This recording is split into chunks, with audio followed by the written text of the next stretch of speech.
Nice. Hey, everybody. Welcome to another episode of Film Flashback. This is Matthew. We're here, as always, with Nick, and joined today by our good friend Steven. And today, it's what we've decided to do is go check out another Val Kilmer film. This one is from 1988, and it is a modern classic from a lot of our childhoods. It's Willow. So this is... This is directed Ron Howard. The story originally is actually a George Lucas story. It stars, like I said, Val Kilmer, but also Warwick Davis and Joanna Whalley. I hear that it was Lucas who was a little annoyed that Warwick Davis wasn't able to get top billing, even though he's absolutely the star of the film. But he's 17 at the time of the filming. Nobody knows who he is, and it's just kind of it's tough. But did you guys think about that Val Kilmer gets top billing even though he's clearly in a supporting role? Well, I think Warwick Davis was only 17 when they shot this movie, and yeah. I don't know. I mean, if you're selling a movie to theaters, I don't know that Warwick Davis brings a lot of people into the theater. Val Kilmer, though, we're talking like peak Val Kilmer. This is after Top Gun. Val Kilmer in a wig. He's got some shirt off scenes in there. Oh yeah, looking buff, dressed up like a woman at one point. Ass off in this movie. Pretty good looking woman. Just saying. So Val Kilmer has got to be the top billed person. It's financial move for sure. Yeah. So Steven, did you see this movie before joining us for Film Flashback? This was not only the first time I've seen Willow ever, but this was I think my favorite. This is gonna be a controversial, but I think this is my favorite Val Kilmer role. Yeah, he really acts. I've had more fun watching Val Kilmer in this movie than I have watching him in any other movie I've ever seen. And I can't. That's the honest truth. I mean, it was so much fun watching him. I didn't know what he was gonna do, and boy, did he deliver. So what's the best aspect? Because he has a couple of different things he has to do, because he has to play a romantic lead. He also has to play a sort of Han Solo-esque scary villain guy at the beginning. And then he has this moment in the middle where he's sort of under a spell. So what was it that we liked most about Val's performance? I really love that he was everybody's enemy and everybody's friend at one point. And I don't want to get too heady for everybody, but wow! I mean, the guy was tugging at my heartstrings. I hated him. I loved him. I wanted to kill him. I wanted him to run towards Sorsha and just whisk away in the happiness and the sunset. You know, maybe that's a really good point. I was thinking, like, because he's got that like mystique about him. Where it makes him like he is just like super interesting. So I agree with Steven. This is without a doubt one of my favorite Val Kilmer movies. It's pretty fun. Mad Mardigan, dude. Who would not want to play Mad Mardigan? Like I'm sure everyone and their mother in Hollywood at the time. I know John Cusack was up to it. Can you imagine John Cusack playing? I can imagine him in some of it, but not all of it. He's too dry. Okay, so I just want to real quick set up a little bit about what Willow is. So Willow is a fantasy adventure written by George Lucas that is about a very small man who has a family, but he comes across literally a baby on a river. The opening is very biblical, and then he ends up on a quest. And it might seem like you've heard this before, but for some younger viewers, remember that this is 1988. So The Lord of the Rings is a book. It's a famous book. It's well known, but really fantasy kind of wasn't an A genre. It wasn't the kind of thing that got a ton of play, I think, at this time. Not in the way that it sort of would a little bit later, especially as visual effects progressed. So remember that George Lucas, who had already made Star Wars, is now pushing forward, and Indiana Jones is now pushing forward with this idea of a fantasy story that's very epic and magical. And so Willow is the name of the main character. He's played by Warwick Davis, who is a little person, and it's it's kind of got a lot of the textbook beats that you're supposed to have out of a fantasy story like that. And that's not really a criticism or a praise. I'm just pointing it out, right? Didn't we all notice that? Yes, I actually took a list and I was trying to determine so if I'm making a fantasy movie checklist, I put a few things in there. You know what my number one fantasy movie checklist item is that if it doesn't have it, you can't make a fantasy movie?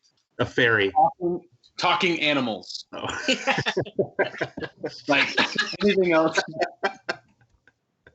It's got to have talking animals. Can't just have animals. Can't just have magic wands. There's a lot of nice things to have, but talking animals for me is my vote. Yeah. Yeah, well, and it's not like a coincidence where they said, hey, nobody's ever made a movie that happened to star people who were particularly short. It was like, no, that's part of the plan as well. It's just built in to George Lucas is all about studying like the long history of how an epic fantasy works. And so he's like, no, it has to be the most unlikely hero ever. So he makes him a farmer. He makes him scared. He makes him bad at magic.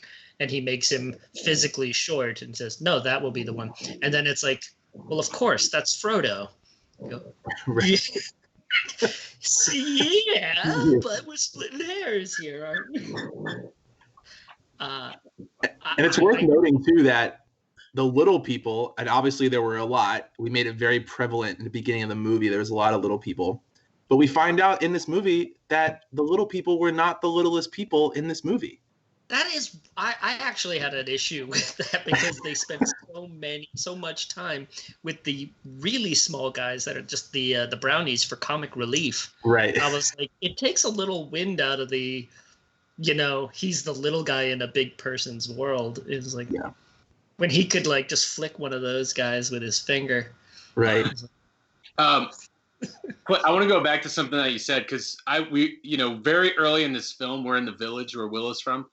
This is like a who's who among little people at the time.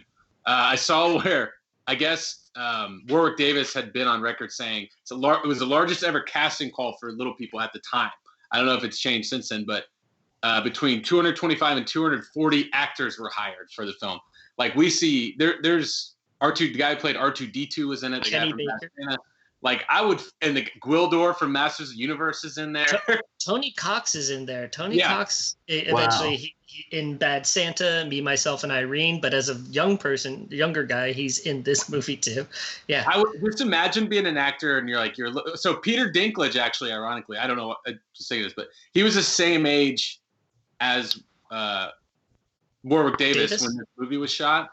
And like I don't know that he had gotten into acting yet or probably, but there's a rumor that he is in the village as Willow's leaving as an extra, but he's uncredited at the least. Unconfirmed.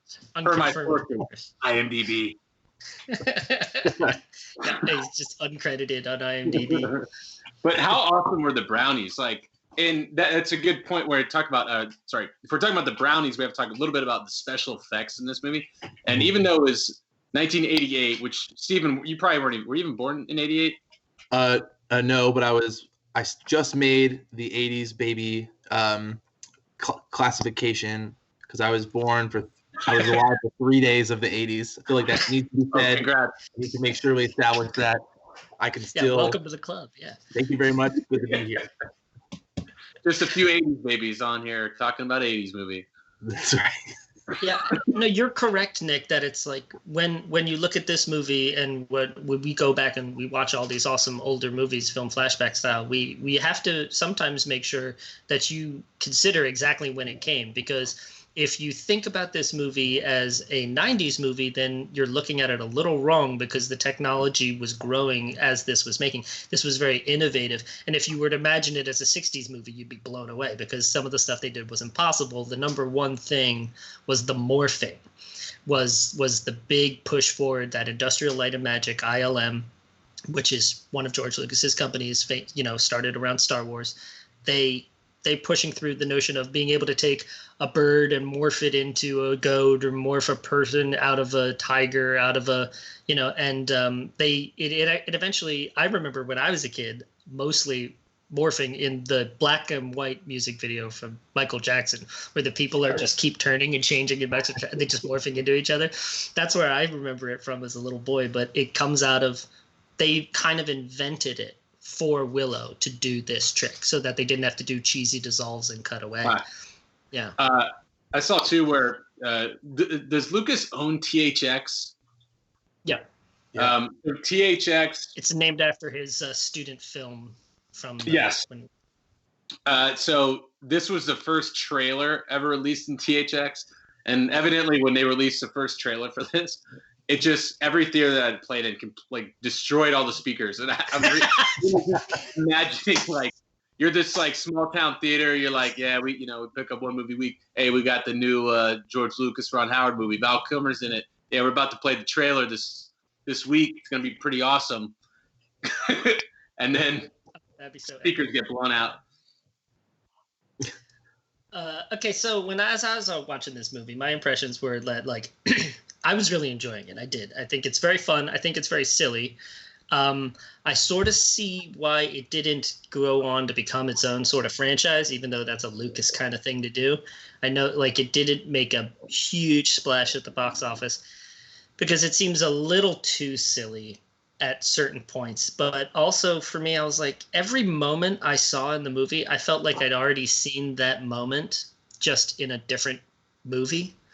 Like, so it seemed like a little formulaic and built up. So as I'm watching, sometimes I'm going, okay, so this is an Indiana Jones scene, except it's not. It's Val Kilmer dressed in this sort of medieval garb, but it basically looks like an Indiana Jones scene. In fact, Pat Roach is a famous stuntman. I don't know, as famous as a stuntman could be. He plays the guy with the skull on his face. Yeah. He's in all of the Indiana Jones movies. He's the guy that Indy's fighting in at the Flying Wing in the first movie, the bald Nazi. Oh, yeah. Big Nazi, that guy. He plays the guy with the big beard in Temple of Doom that they have the big fight on the conveyor belt. Like it's the same guy, and he's now in this movie. And I'm like, okay, so there's like this weird, but you see the same things kind of coming up over and over again where it feels like, well, yeah, of course that you would have this scene with the two wizards fighting, but that's kind of just like fantasy, normal fantasy. It was like, oh, here we're going to know. Later on, we'll eventually do the two towers, and we'll have those two wizards fighting. But instead, we're going to have these two wizards fighting in this. And it was like, well, somebody read Tolkien, you know? Well, okay, so to go back what we were talking about before, because I agree. I was going like, this is a very, very simple plot. But there's other complicated things around it. But I also think it's one of those things where you know it's coming, right? You know Mad Mardigan's going to fight the guy with the skull. You know the two wizards are going to fight. And so your choice would either be to, go on a completely different path with the plot or just give people what they want to see. This is a movie I would walk out and be like, yeah, that was sweet. Those wizards, it's everything I want. Like if that stuff didn't happen, I think I would have been pissed off. And I think that's the technology that George Lucas was saying, that morphing technology, right? That he was kind of, he really pushed this movie off a little bit, waiting for this technology to develop. And I think it's just so prevalent nowadays, and it's so relative because of Star Wars. When we think about how these movies are pushed to release or they're released during the wrong time, right? And the timing plays such a big part in it. I mean, we look at the movies that were coming out at the same time that Willow was coming out, and it was Crocodile Dundee 2 and Big, right? Are these movies that we are looking at for depth and plot? No, Crocodile Dundee is off the success of the former. But when I was watching this movie, it felt like going to a museum. Really, I felt like I was watching for the art and for the technology. And I don't think this movie was held back for plot; it was held back for the technology. And I think that's very prevalent when watching this movie. Steven, I have a question for you. As a noted Star Wars fan, so George Lucas obviously did this, and one thing I was looking at, and I was going like, the effects are very cool because we do have a lot of practical effects. We do have CG, not CGI. Well, we have practical and non-practical effects, right? Mm-hmm. And I think a lot along with Star Wars, the only reason there's probably not more effects is because the limitations of the time. So I think, let's say he made this around the prequels of Star Wars when he had more technology to do things he wanted to do. How bad would this movie be watching it right now if it came out around the same time as The Phantom Menace with those crappy visual effects and not any practical effects? It would not hold up. This would be terrible. In defense of digital effects, when they have them on the sled going down the thing, or when he's supposed to be riding on the horse and they've got a dummy that looks like a raghead, it's just bouncing around like crazy. Then I mean, at that moment, I could see it might be nice to have a little bit of digital effect in there. So that a little bit, yeah. You could slide them in, but like the practical effects are what make it hold up to an extent at least. I thought the set design was cool, and I thought for the most part there was enough practical effects for me to not like, if you go back and watch, say, Sinbad, those old movies, the effects are terrible. They don't stop motion. You're not a fan of the stop motion? Yeah. Like this at least holds up, I think, from an effects standpoint. There's clearly like some things that are not better now, but especially Steven's talking about the brownies. Like that scene, as soon as they show up, I'm like, okay, I'm in. Like it's still believable. Yeah. You do that scene with George Lucas though in the 90s, like the entire thing's on a green screen, and like I enjoyed the practical effects. Yeah, but it's just all a matter of taste though, because you can, like, those devil dogs are pretty good, but they got those, where they just take a Rottweiler and put him in like a Halloween outfit. Yeah. But me as a grown human being, I'm looking at it, I'm like, oh, that's a dog in a Halloween outfit with like a tail that's just like loosely getting dragged behind. They give him those rat's tails. I don't know. I wouldn't mind a little bit of CG to make that devil dog a little bit scarier than that. Oh, wait a minute. So they weren't actual devil dogs is what you're telling me? I feel like I've been misled. No, I'm just not going to be like, well, unless if practical is always better. It's not necessarily always better. Well, yeah, if you do a terrible job, yeah, it's not. I didn't believe the devil dogs. They could have just put Rottweilers. Who's not afraid of a Rottweiler? No. Terrified. Yeah. So when the movie begins, we've got a baby is being born in captivity because we've got an evil queen. She's evil just because, in general, no particular reason why she's evil, and then she wants to kill all the babies, which is straight out of the Bible. And then the one baby gets saved and put onto a raft on a river and sent away, which is Moses' story. And then found by these little people, one of them who's just like a farmer. Now, the thing that I found interesting about Willow is that when he ends up deciding to set off on his quest, unlike Luke Skywalker or Frodo, Willow has a wife and 2 kids and a lot of debt. and he still goes on the adventure. And I think that's fascinating because most of the time we have this person who's like, well, I have nothing left to live for. Like Luke has his aunt and uncle, they die. And he's like, there's nothing left for me here now. And so, of course, he goes and follows the wizard. But Willow has a lot to give up, like a massive responsibility. Did you guys? It's like the opposite of Achilles, really. Yeah. When you look at Willow's, like, Achilles doesn't have anything yet. He's told, like, yeah, you will have a family and all stuff. He's not like a bored teenager. He's like, I need to get out of this small town. He's like desperate not to go, but he chooses to go. Did you think about this? Yeah, I also didn't get a fulfill your destiny vibe from this. I think that's what we get from Luke Skywalker, right? He's like, well, I know I'm supposed to be something greater, and now I have nothing to live for. And like, okay, now like he's feeling that, and he learns about the Force, right? I feel like with Willow, all he wanted to do is just be an apprentice, and then he leaves his whole family, the only solid ground that he has, which he still has, by the way. He didn't lose it. And like, and then he just went and did a favor, and sure, he's loved now, and he can definitely do some more magic, but I didn't get his destiny is fulfilled vibe. He's just back to, being a stay-at-home dad. And like happy about it. Like, you know what? Yeah. What's a good point about that, Steven? So, and I'm wondering, because I was watching this going like, this is basically Lord of the Rings, a little different. It's fantasy. So I wonder if the original script he had kids. I don't think he needed the family. I actually think if he didn't have kids, that lends itself to more of a trilogy. And I don't know, depending on the finances, I know it did okay. It didn't do great at the theaters. But like, if he comes back and doesn't have kids, now he's got this taste for adventure, then maybe we have Willow 2. And I know they, like I said, they have a trilogy of books, but I think the fact that like the story's done, he's like, nope, I did it. I'm good. I'm just going to stay here with my wife and my kids. That's it. Then we're not used to getting that. It's really interesting because he ends up being like this surrogate dad to the baby, and he's like chastising Mad Mardigan because you don't feed that sort of thing to a baby. I know, I'm a dad, and I'm like, yeah, I know. Where the hell are you? You need to be barely drive. Like, there's got to be somebody else who can do this. Anybody? Yeah.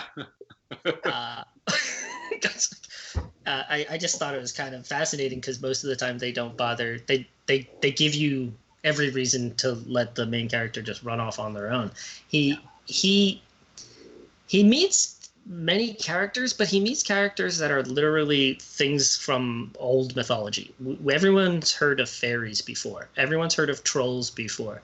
And I was like, if this is supposed to be a new world, why did they have to be wizards and fairies and trolls that are just sort of stock characters out of a Dungeons and Dragons thing? Why can't they be something? Even Dungeons and Dragons has 1,000 fascinating, wild new characters. It felt to me kind of like a little bit like he got an idea and he said it should be something like fairies, and then just said, "Why don't we just make them fairies?" You know, everyone knows what those are. It'll be fast. Well, if anyone's got credit for creating a fantasy world, it's George Lucas. So who knows why they did that? And you're right, they do have like open world to make whatever you want, but we have to assume that George Lucas is a smart guy and he's a creative guy. Can you imagine at some point the executives going like, well, we like the Glimglams, but we want to just call it a wizard because no one knows what a Glimglam is. Everyone knows what a wizard is. Trying to sell this movie. All we got is Val Kilmer and some 17-year-old little guy that was Wicket from the third Star Wars. Nobody knew what a Jedi was either. Yeah. You know, I told myself I was going to try really hard not to bring up Star Wars over and over with a George Lucas movie. But again, I think this comes into play is that, you know, I think he tried too hard to make this not another Star Wars movie. And I think that, you know, at this point, only, you know, 1 or 2 Star Wars movies has come out, and, you know, he did his thing, and people are thinking, okay, well, this is going to be on par with the Star Wars films. And I think that's why this family aspect and all these more relatable wizards and trolls are coming in. Like, I wonder, you know, if I took a time machine back and was a fly on the wall in those conversations, if he was trapped by that and had to differentiate itself without it being too much like another Star Wars movie, with MGM coming and be like, we have a piece of the pie.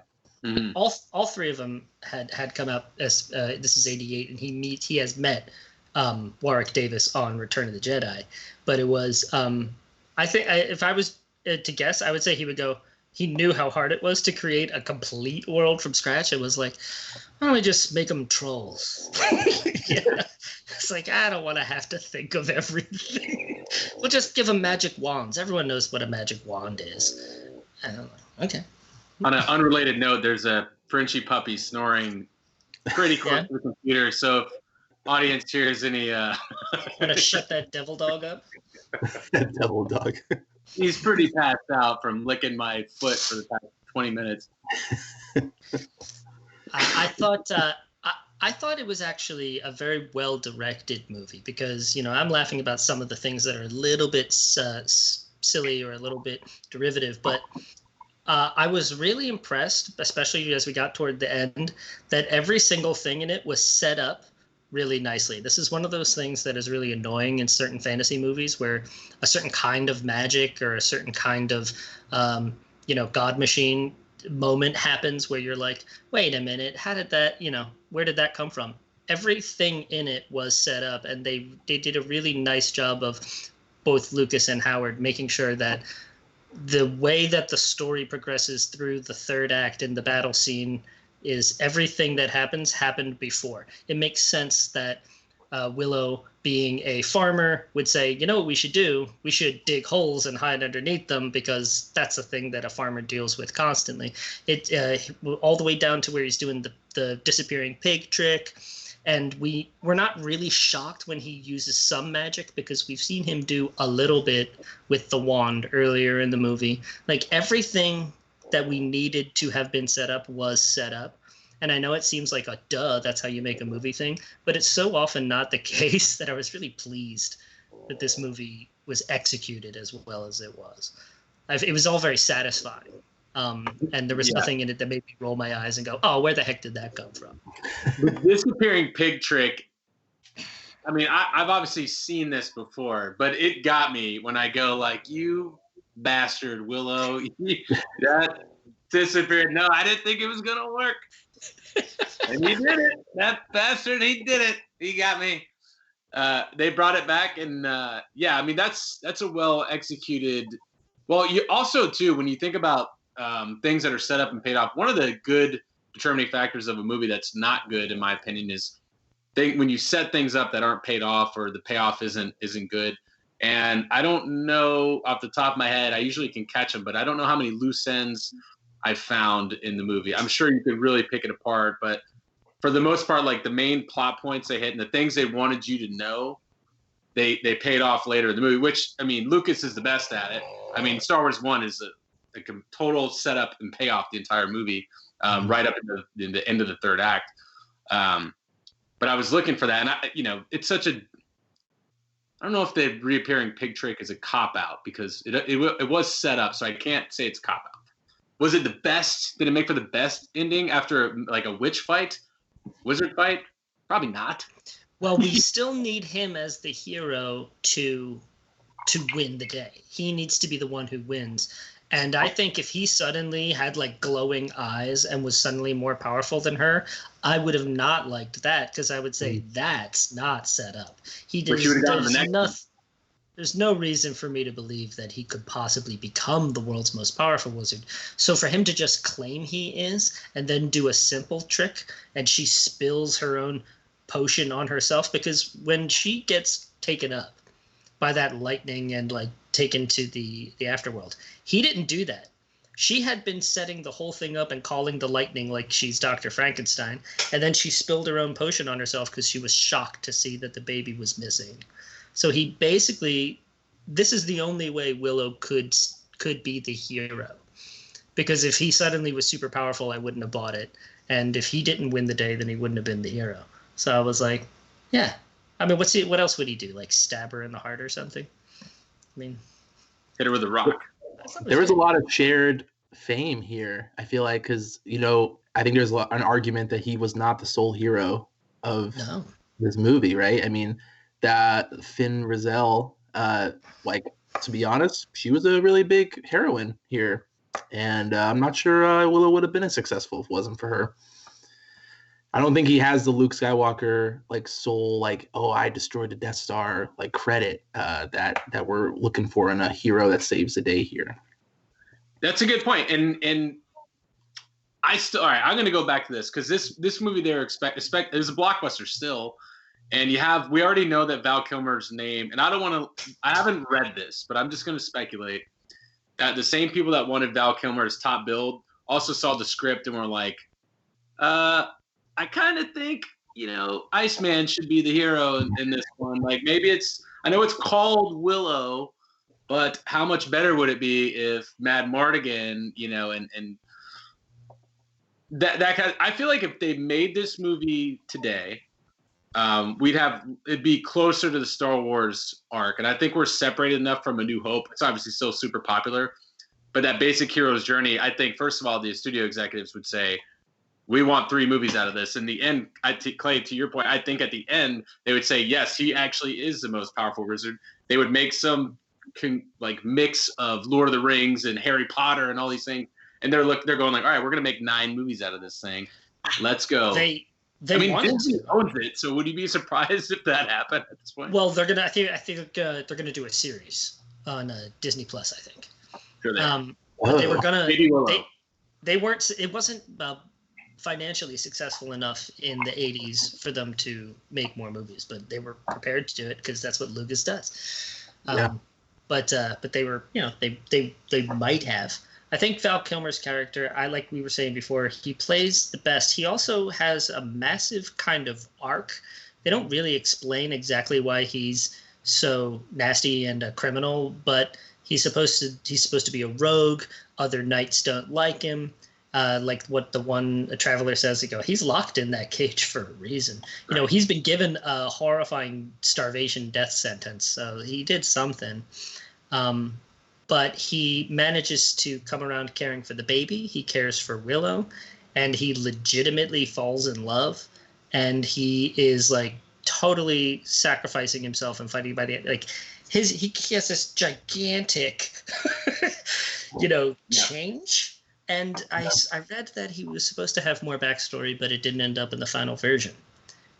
And I was like, that seems to me like because you're trying to make a movie where Willow's the hero, and you just can't stop yourself from writing Mad Mardigan as the hero. He got the girl, right? Every hero gets the girl. I heard he wrote an additional dance number with Mad Mardigan that had to be cut for time. Those Val Kilmer and the actress, I want to make sure I say her name right. Joanne Whalley. They ended up getting married after this. I mean, they didn't stay together, but they met on this, and then they ended up marrying each other. So I was like, huh. Yeah, I guess there was some life in. Makes some sense why there was life in those scenes. Is it safe to say that? Go ahead, Steven. Oh, I'm sorry. I was just saying it's real quick. It's also interesting to point out that Val Kilmer got a Batman part, and after this movie, and you know what? It's a good chance that this movie played a part in him getting that role. And I want to know how many of his own stunts he did, because I felt like that was his face like the whole time. I can tell you it wasn't him on the sled. Well, the word humans on the sled. And I'm surprised there's not more, because you hear some like horror. They're all over the place about horror stories working with Val Kilmer and what a a-hole he can be on set sometimes. But I haven't heard anything about this one outside of the fact this is one of the most disappointed he's ever been in a film. And along with that quote, I saw a quote he had also that's like, he said, well, acting's never a job unless you don't like the final result. And I'm going like, well, don't you technically act before you see the final result? So it still shouldn't feel like a job while you're doing it. But I do think, Steven, that's a good, because this character, like we were saying, he is very interesting. And like Batman is interesting. Bruce Wayne's interesting. You need a guy you can just, not a lot of guys have it. That's why the super movie stars make a ton of money, because you have to be interesting and likable, but not necessarily like the nicest guy in the world. I mean, Tom Hanks hasn't played Batman. We all like Tom Hanks. He ain't playing Batman. Well, I'm pretty sure Val Kilmer plays Doc Holliday in Tombstone between this movie and his role as Batman. And Doc Holliday would help, in addition to this, prove that he can be Batman. Yeah. Steven, have you seen Tombstone? No. Okay, so because that's the number one movie. This is high. This is very high. But do yourself a favor and go see Tombstone. Is it based off the old Western series, Tombstone? It's based off the real life of the Earp brothers. Yeah. And there's probably the most accurate cinematic portrayal of the real historical event of the gunfight at the OK Corral. But Val Kilmer plays the real life character of Doc Holliday, who was taken with tuberculosis. And by that point, and he's like a gambler, and he's basically feels he's half dead anyway. So he just challenges like the most nasty gunfighters around and stuff. And he's just Val Kilmer is just so pale and like he's half in the grave by that point in Doc's story. Yeah. Go see Tombstone. Coming up next week on Film Flashback. I had a few moments in the movie though, in Willow, where I was like, all right, now this just feels like you're just cutting clips from something else, and it didn't. And the fact that I have to remind myself, I'm like, okay, this is a PG movie, and I think they tried to make it for kids because there were certain moments where I thought it just went straight up Looney Tunes. And he's like, when Val Kilmer's character, Mad Mardigan, is rolling down the hill, and they like, where's Mad Mardigan? And they cut to him, and it's this giant marshmallow-shaped ball of snow because he's been rolling sideways, and you see his little feet sticking out the end, and he's like, whoa! They kept doing that, and I was like, what? That doesn't feel like the movie I'm watching. And I went, oh wait, it is the movie I'm watching. I had to like remind myself. Yeah, well, it's they're not trying to be too intense here. No, this was a mega marketing movie, and Steven won't remember this. Obviously, Clay, I don't know if you will either, but I remember having the toys from Willow. I had a Mad Mardigan toy. I had the guy with the skull.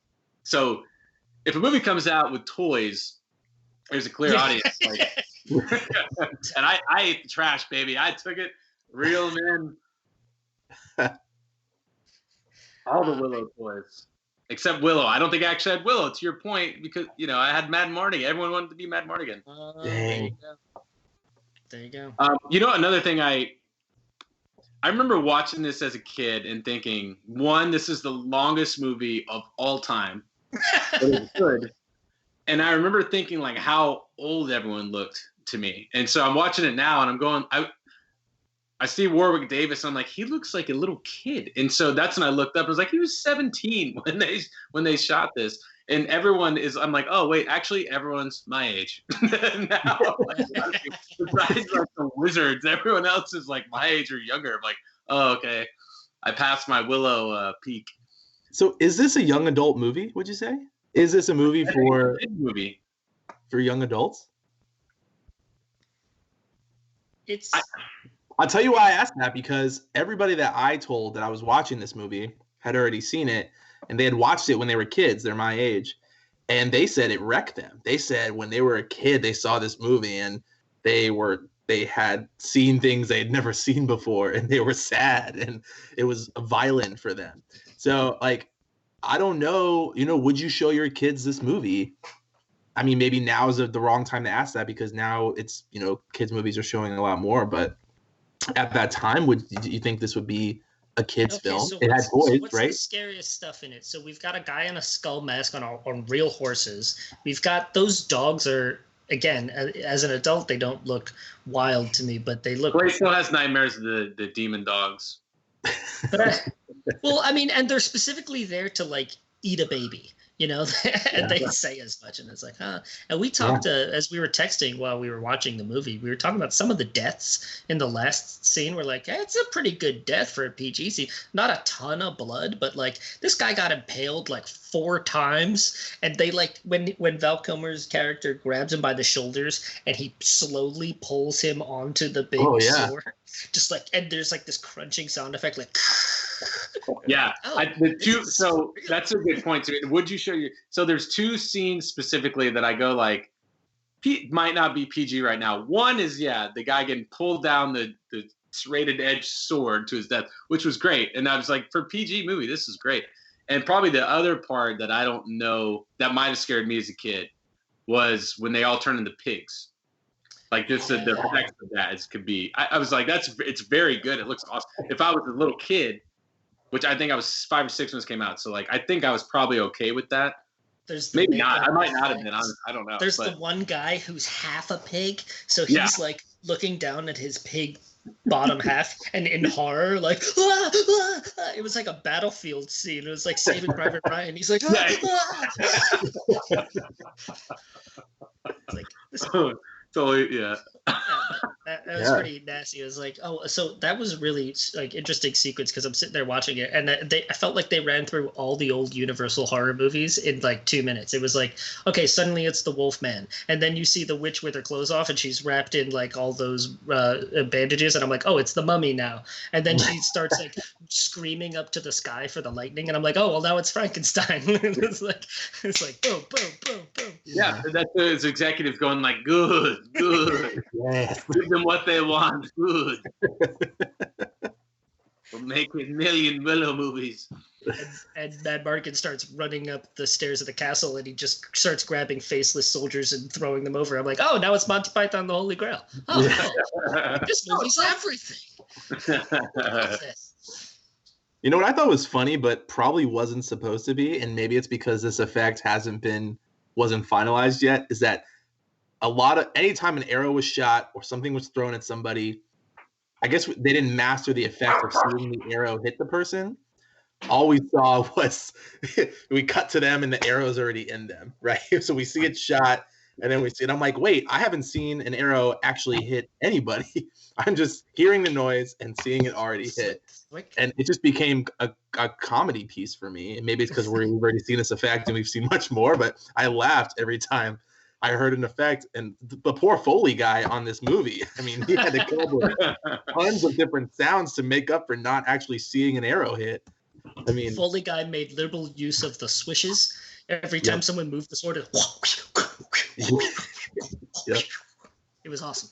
It's like, we need an arrow sound from a brownie. We need them to be different. Okay, cool. Yeah. Got it. Yeah, Kevin Pollak is the brownie. He said there. One of them had a French accent for no reason. Yeah. I couldn't figure out why. Just kept waiting for Kevin Pollak to start doing impressions. He's like, now I'm Kevin Spacey.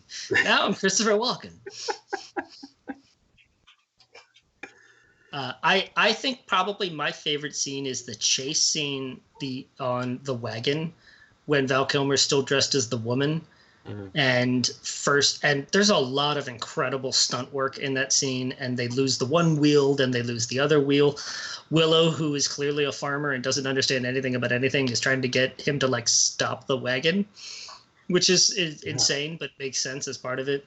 And you've got the little guys in there, and you've got like 3 or 4 stories happening at once. There's Willow's story trying to save the baby.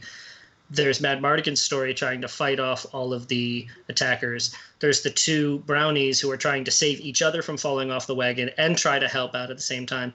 And it's all intercut really well. And just as like a scene, I'm like, I don't know if you can do this scene any better. That's probably my favorite scene just because it's so well cut and it's well acted and the stunts are incredible. So it just tells the story in a very neat, tight way. And I'm like, This is a Hollywood movie. This is if you were taken out of it by some of the silliness, you can get pulled right back in by exceptional filmmaking in certain moments. Yeah, I was watching the time going like, this was probably a lot of fun to make. Like some of the stunts and some of the scenes they did, like you can't. I don't know. I wouldn't describe it as like an action scene, but they just look fun. Like, and they're fun because you could tell the sets were real, right? Like they're full. There's a lot of life. There's a lot of detail in the sets, and it's a movie where you'd want to act in it, you'd want to direct it, and see people do these fun things. And I'm always curious too. I mean, that scene was obviously very rehearsed, coming out of the wagon and everything like that. But I'm curious on set when they're like, well, we have all the set that we built, all these different things. What else can we do? There's one thing where Willow runs clear across a soundstage. Completely across, and it's like the pans, and it's like he's running for several seconds, and there's a ton of extras, and it's like, yeah, why not just shoot him running across the courtyard in this village? I'm actually curious how much of it they did on a soundstage. It's not a lot. I mean, obviously, probably some, but it was like I didn't notice any stark contrast, and there was a lot of it where you're like, they're clearly out there. They were shooting in. Afterwards, I checked. They were shooting in Wales. They were shooting, I believe, in New Zealand at some point. And it's like they really went for it when it came to the look. Yeah, beautiful backdrops. I mean, waterfalls, lush forests. I I really enjoyed it. It felt like I was watching a Rick Steves documentary sometimes. I mean, it was just really. I felt like I was learning where I was going to travel next. It was beautiful. So, do you guys have some final thoughts on Willow? Yeah, I mean, I haven't seen this in a long time. I really liked it as a kid, and I think it's still fun. I love the practical effects. There's the things I liked about it I still like. I guess now having like the fantasy genre has evolved, in my opinion, cinematically so much after the Lord of the Rings and Game of Thrones. Harry Potter's kind of in that realm where I guess like the only thing I watch it and go like, hey, everything's great. It's how I remember it. But like could have been, I feel like probably a lot more, now. And so I don't know what changed or different things, but I look at it and go like, the set pieces are here to make like a franchise, and like it's terrible for me I should just enjoy it as a movie as a standalone, but we're used to now seeing these worlds explored even more. If it's a great world, a big world, it's interesting, you want to explore it more. And we only got to see a little glimmer of it. But other than that, I enjoyed it. I still, Mad Mardigan, one of the best Val Kilmer characters of all time. It's a fun watch. I was very, very excited to watch this movie for two reasons. One, because this is in the category for me that I was late to the party on one. It was my first time watching it. This one and Goonies were two movies that I just recently watched that I had never watched. And I knew that I should have when I was younger because I got so much shit for it in college for not watching them. But thankfully, I watched them both. And Goonies was one that I wish I would have watched as a kid. I think I would have enjoyed it more. But I think I'm very excited that I watched this movie now versus watching it as a kid. I think I enjoyed it way more than I would have. I wish I had the toys, though. That would have been great. I'll see if I can dig up for you, and I'll send them your way. Yeah, please do ship it. I think I might watch it again, and I'll just kick Abby out, and I'll just hang out with Matt Mardigan and me, and we'll just have some popcorn and watch it again. Come up with a sequel.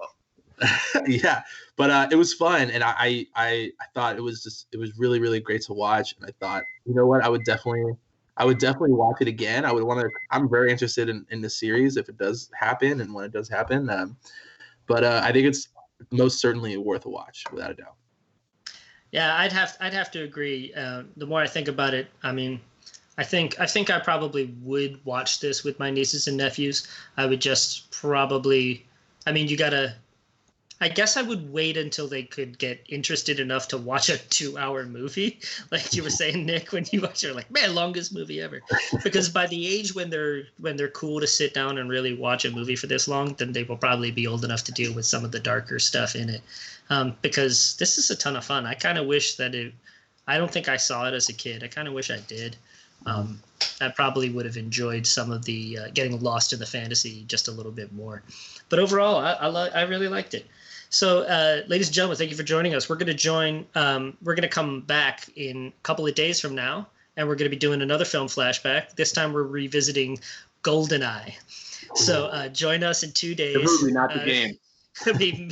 Me, Nick, and our buddy Hudax will be watching down this Pierce Brosnan and James Bond classic from the 90s. But podcast will be available tomorrow on Spotify, Apple Podcasts, iHeartRadio, most other platforms. If there's not one that it's on, let us know. We probably get it on there. Exactly. Yep. You can find us at Handlebar TV, which is our YouTube channel. And, of course, podcasts here on iTunes. And like he said, iHeartRadio, Spotify, all the rest. Thanks, Steven, for joining us. This was a ton of fun. Thanks for having me, gentlemen. Okay, so we will see you again in a couple of days, everybody. Thanks very much. See you guys.